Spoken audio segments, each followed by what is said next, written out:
నమస్తే SR7 TV news కి స్వాగతం. వనపర్తికి 3 కానుకలు, చారిత్రక బంగ్లాకు కొత్త జీవ. చాలా రోజులుగా పెండింగ్ లో ఉన్న వనపర్తి అభివృద్ధి పనులకు బుధవారం ఊపిరిపోశారు. రాష్ట్ర మంత్రి పొంగులేటి శ్రీనివాస్ రెడ్డి స్వయంగా వచ్చి 3 ప్రధాన పనులకు శంకుస్థాపన చేయడంతో స్థానికుల్లో హర్షం వ్యక్తమైంది. ఆలయం నుంచి అడ్మినిస్ట్రేషన్ వరకు 2 కోట్లతో వెంకటేశ్వర స్వామి ఆలయ సుందరీకరణ, 10 కోట్లతో రాజాగారి బంగ్లా పునరుద్ధరణ, 2.25 కోట్లతో రేవల్లి మండల కాంప్లెక్స్ నిర్మాణం, ప్రత్యేకంగా రాజాగారి బంగ్లా పునరుద్ధరణ వార్త స్థానికులను ఆకట్టుకుంది. వనపర్తి సంస్థానానికి గుర్తుగా ఉన్న ఈ భవనం చాలా కాలంగా నిర్లక్ష్యంగా గురైంది. దీన్ని హెరిటేజ్ సెంటర్ గా మార్చే ఆలోచన ఉందని అధికారులు చెబుతున్నారు. ఈ కార్యక్రమంలో మంత్రులు జూపల్లి, వాకిటి శ్రీహరి, ఎమ్మెల్యే మేఘరెడ్డితో పాటు జిల్లా అధికారులు, ప్రజాప్రతినిధులు పాల్గొన్నారు. SR7 TV news reporter Wanaparthy జిల్లా ఇన్ఛార్జ్ కేపిరెడ్డి.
అందుకే అంటే ఇంత అప్పుల భారం ఉన్నా కూడా, ఇంత మోయలేని భారం ఉన్నా కూడా గత 10 సంవత్సరాల కేసీఆర్ ప్రభుత్వం చేపట్టినట్టు ఏ ఒక్క స్కీమును కూడా ఎత్తివేయకుండా ఆ స్కీములన్నీ అమలు చేసుకుంటేనే మళ్ళీ అదనంగా ఈనాడు సుమారుగా 8 లక్షల ఇళ్ళు, మొదటి దఫాగా 4,50,000 ఇళ్ళు మంజూరు చేయడం జరిగింది గౌరవ హౌసింగ్ మినిస్టర్ పొంగులేటి గారి ఆధ్వర్యంలో. మళ్ళీ ఈ సంవత్సరం హైదరాబాద్ 1,00,000 ఇళ్ళు, మరో 2.5 లక్షల ఇళ్ళు సుమారుగా మిగతా. ఈ వేదిక ద్వారా మీ అందరి తరఫున భగవంతుని నేను మరి కోరుకుంటూ, మీ దీవెనలతో ప్రజా ప్రభుత్వం వచ్చి 2.5 సంవత్సరాలు పూర్తయింది. పేదవాడి కష్టాలు తీర్చుతుందని, పేదవాడికి అండగా ఉంటదని, పేదవాడికి భరోసా భద్రత కల్పిస్తుందని తెలంగాణ రాష్ట్ర ప్రజలందరూ నమ్మి ఇందిరమ్మ రాజ్యాన్ని తెచ్చుకొని 2.5 సంవత్సరాలు అయింది. ఈ ప్రభుత్వానికి ముఖ్యమంత్రిగా ఈ ప్రాంత వాసి గౌరవ ముఖ్యమంత్రి రేవంత్ రెడ్డి గారిని మనందరం చేసుకున్నాం. ఈ సందర్భంగా రాష్ట్రం అంతా ఒక ఎత్తు అయితే ఉమ్మడి మహబూబ్ నగర్ జిల్లా ఒక వంతు.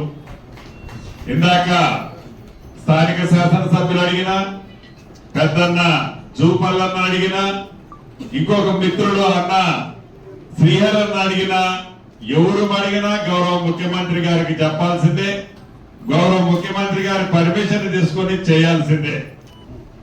అయితే వీళ్ళ విషయంలో ఈ ప్రభుత్వానికి ఒక చాలా క్లారిటీ ఉంది. ఒత్తి మాటలు చెప్పే ప్రభుత్వం కాదిది, మాయ మాటలు చెప్పి మోసగించే ప్రభుత్వం కాదిది. ఒక మాట చెప్పింది అంటే అది చేసి చూపిస్తుంది. ఒక మాట అన్నది వరం ఇచ్చింది అంటే తల తాకట్టు పెట్టైనా ఆ వరాన్ని పూర్తి చేస్తది. అది ఉండి చెయ్యి ఆనాటి దొరవారు చూపించి వదిలితే మీరెన్నుకున్న ఈ ప్రజా ప్రభుత్వం వచ్చిన తర్వాత గౌరవ ముఖ్యమంత్రి రేవంత్ రెడ్డి గారి నాయకత్వంలో పేదవాడి కష్టం తెలిసిన ఈ ప్రభుత్వం ఇళ్లకి మొదటి విడత రాష్ట్ర వ్యాప్తంగా 4.5 లక్షల ఇళ్లు ఇస్తూ ప్రతి నియోజకవర్గానికి 3,500 ఇళ్లు ఇచ్చాం. ఏదో ఇల్లు ఇచ్చాం, ఇందాక శ్రీరామన్ చెప్పినట్లు ఏముందలే కాంగ్రెస్ వాళ్ళు ఉత్తత్త కాగితాలు ఇస్తారు, ఆ కాగితాలు నేలకు గెలుచుకోవడానికి పనికిరావని ఆనాడు కారుకోతలు కూసిన ఆ పింక్ కలర్ వాళ్ళకి బుద్ధి చెప్పే విధంగా ₹1 కూడా కరప్షన్ లేకుండా, ₹1 కూడా లంచం ఇవ్వకుండా ఇల్లు నువ్వు పేదవాడు అయింటే చాలు, నీది ఏ కులమని అడగల, నీది ఏ మతమని అడగల, చివరికి నువ్వు కాంగ్రెస్ పార్టీకి ఓటేశామని కూడా ఇల్లు ఇచ్చేటప్పుడు అడగల. పేదవాడు అయ్యుంటే చాలు, పేదవాడు అయి ఉన్న ప్రతి ఒక్కడికి మొదటి విడత ఇల్లు ఇచ్చిన ప్రభుత్వం మీ దీవెనలతో ఉన్న ఈనాటి ఇందిరమ్మ ప్రభుత్వం. ఇల్లు ఇవ్వడమే కాదు, ప్రతి సోమవారం టెన్షన్ గా ఇంకా 1,25,000 ఇల్లు స్లాబులైన మిగిలినవన్నీ కూడా వివిధ దశల్లో ఉన్నాయి. రెండో విడత మళ్ళీ గ్రామీణ ప్రాంతానికి 2.5 లక్షలు, హైదరాబాద్ కోర్ ప్రాంతానికి 1,00,000, 3.5 లక్షలు.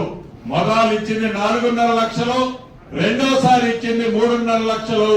రమారమి ఇప్పటి వరకు 8 లక్షల ఇళ్లు తెలంగాణ రాష్ట్రంలో పేదవాడి కష్టం తెలిసిన ఈ ప్రభుత్వం ఇవ్వటం జరిగింది.